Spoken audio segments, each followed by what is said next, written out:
Mau tanya Mikana, benarkah statement Sofiatul bahwa Anda pengikut UNS? Jawab dengan FC. Maaf kalau lancang. FC. FC kan video call. Berarti saya video call sama kamu. FT kali video TikTok. Oke, saya jawab dengan video ya. Saudaraku yang baik hati, saya bukan pengikut UNS. Di mana itu kan hanya label dari orang-orang atau dari manusia terhadap saya. Tetapi kamu tahu nggak label saya, identitas saya apa? Jelas firman Tuhan menyatakan dengan tegas. Yohanes 1 ayat 12. Tetapi semua orang yang menerimanya diberinya kuasa supaya menjadi anak-anak Allah, yaitu mereka yang percaya dalam namanya. Nah, saya itu anak-anak Allah, saya itu anak Tuhan Yesus. Karena apa? Saya percaya kepada Tuhan Yesus Kristus. Dan ditegaskan lagi 1 Petrus 4 ayat 16. Tetapi jika ia menderita sebagai orang Kristen, maka janganlah ia malu, melainkan hendaklah ia memuliakan Allah dalam nama Kristus itu. Nah, identitas saya, label saya adalah Kristen, di mana Kristen itu adalah pengikut Tuhan Yesus Kristus, dan saya disebut anak Tuhan Yesus Kristus. Maka saya tidak boleh malu kalau saya menderita sebagai orang Kristen, di mana Kristen sejati ini dituduh bidat, dituduh UNS oleh manusia-manusia. Tetapi saya tidak pusing karena apa? Itu kan kata manusia. Namun kata Tuhan Yesus, aku adalah anaknya. Makanya mengikut Tuhan Yesus itu memang banyak pergumulan dan penderitaan. Kenapa? Tuhan Yesus sudah menubuatkan, kamu akan dibenci oleh karena namaku. Dan saya memberitakan Injil, membawa nama Tuhan Yesus Kristus, meninggikan namanya setinggi-tingginya.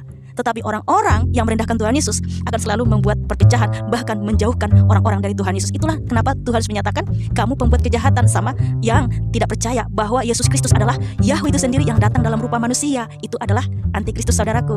Tapi terkait mengenai Kak Sofiatul, beliau mengatakan bahwa Yesus masih punya Allah, yaitu Bapa. Yesus masih punya Tuhan, yaitu Bapa. Saya dengar sendiri di video Kak Sofiatul.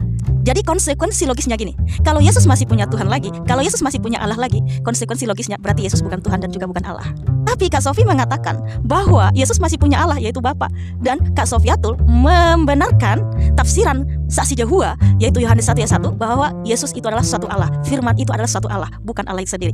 Nah, dari sini kan kita tahu siapa yang bertentangan dengan firman Tuhan. Padahal jelas Yohanes 1 itu hologos, itu adalah Allah itu sendiri, saudaraku.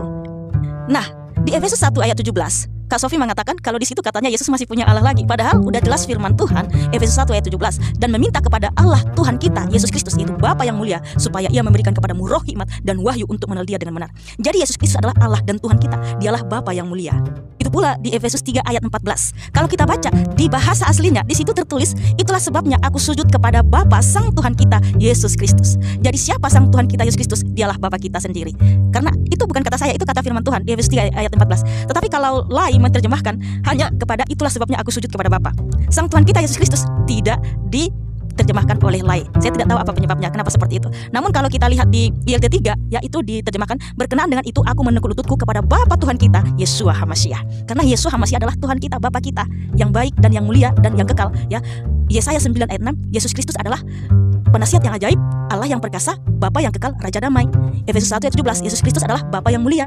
Efesus 3 ayat 14, sang Tuhan kita, Bapa kita adalah Yeshua HaMashiach. Makanya, siapakah antikristus itu? 1 Yohanes 2 ayat 22. Siapakah pendusta itu? Bukankah dia yang menyangkal bahwa Yesus adalah Kristus? Dia itu adalah antikristus, yaitu dia yang menyangkal baik Bapa maupun Anak. Siapa yang telah datang dalam rupa manusia? 2 Yohanes 1 ayat 7. Sebab banyak penyesat telah muncul dan pergi ke seluruh dunia yang tidak mengaku bahwa Yesus Kristus telah datang sebagai manusia. Itu adalah si penyesat dan antikristus. Nah, siapa yang datang dalam rupa manusia, saudaraku? Filipi 2 ayat 6. Yang walaupun dalam rupa Allah maksudnya wujud Allah, Allah itu sendiri yang telah mengosongkan dirinya sendiri dan datang dalam rupa manusia. Makanya ketika Allah, ya, Yahweh datang dalam rupa manusia, ketika dia ada dalam dunia, maka dia disebut anak Allah, karena dia adalah Allah itu sendiri. Itu pula di Yohanes 1 ayat 1. Pada mulanya adalah firman. Firman itu bersama-sama dengan Allah, dan firman itu adalah Allah. Ya, dalam bahasa aslinya hologos. Hologos itu adalah Allah itu sendiri, bukan suatu Allah, bukan sekedar perkataan. Karena kalau kita baca full ayat ini, ya, pasal ini, bahwa sang firman atau Allah itu sendirilah yang menciptakan segala sesuatu. Siapa yang menciptakan segala sesuatu? Ya, tentu saja Allah itu sendiri. Nah, kalau kita baca Yohanes 1 ayat 10 sampai 11, ia sudah ada dalam dunia dan dunia dijadikan olehnya, tetapi dunia tidak mengenalnya. Ia datang kepada milik kepunyaannya, tetapi orang-orang kepunyaannya itu tidak menerimanya. Jadi Allah itu sendiri, sang firman atau Allah itu sendirilah yang datang dalam rupa manusia. Makanya siapa antikristus? Dia yang menyangkal bahwa Yesus adalah Bapa maupun Anak. Karena Allah kita itu Esa. Tuhan Yesus Kristus adalah Allah yang Esa. Ya, kalau Kak Sofiatul, beliau membenarkan saksi Yehova yang dimana Yohanes 1 ayat 1 itu katanya satu Allah, hanya sekedar perkataan. Ya, itu sih urusan beliau, ya. Tetapi aku akan tetap memberitakan kebenaran. Seperti Rasul Paulus yang menyatakan di 1 Korintus 9 ayat 16. Karena jika aku memberitakan Injil, aku tidak mempunyai alasan untuk memegahkan diri, sebab itu adalah keharusan bagiku. Celakalah aku jika aku tidak memberitakan Injil. Nah, makanya aku akan tetap memberitakan Injil yang sesuai dengan isi hati Tuhan Yesus Kristus. Karena Tuhan Yesus adalah Allah yang perkasa, di mana keilahian Tuhan Yesus memang tidak pernah bisa kita lihat. Karena sebab kalau dia datang dalam keadaan sesungguhnya, maka jangankan kamu atau saya yang terbakar, bumi ini aja hangus. Dan bumi ini adalah tumpuan kakinya. Tetapi supaya kita bisa melihat dia, maka dia datang dalam rupa manusia yang namanya Yeshua HaMashiach. Makanya nanti ketika dia datang di akhir zaman, datang dalam kemuliaannya untuk membangkitkan semua orang mati, kita akan melihat dia sebagaimana rasul-rasul melihat dia naik ke surga, seperti yang sudah dinyatakan oleh malaikat di Kisah Para Rasul 1 ya. Dan ingat saudaraku, saya sangat percaya kepada Bapa, Putra, dan Roh Kudus. Karena di situ Tuhan Yesus menyuruh membaptis dalam nama Bapa, Putra, dan Roh Kudus. Nama di situ singular ya, dalam satu nama. Siapa nama Bapa? Silahkan nanti baca Yohanes 17 ayat 6, 11, dan 12. Karena nama Bapa sudah dinyatakan kepada semua orang. Namanya adalah Yeshua HaMashiach. Tuhan Yesus juga mengutus Roh Kudus di dalam namanya. Karena ketika dia ada di dunia, Tuhan menyatakan di Yohanes 14 ayat 26, tapi penghibur yaitu Roh Kudus yang diutus oleh Bapa dalam namaku, dialah yang mengajarkan segala sesuatu kepadamu. Di Yohanes 16 ayat 7, ketika Tuhan Yesus sudah di surga, dia yang mengutus Roh Kudus. Nah, Yesus siapa? Berarti dia adalah Bapa kita yang mengutus Roh Kudus di dalam namanya.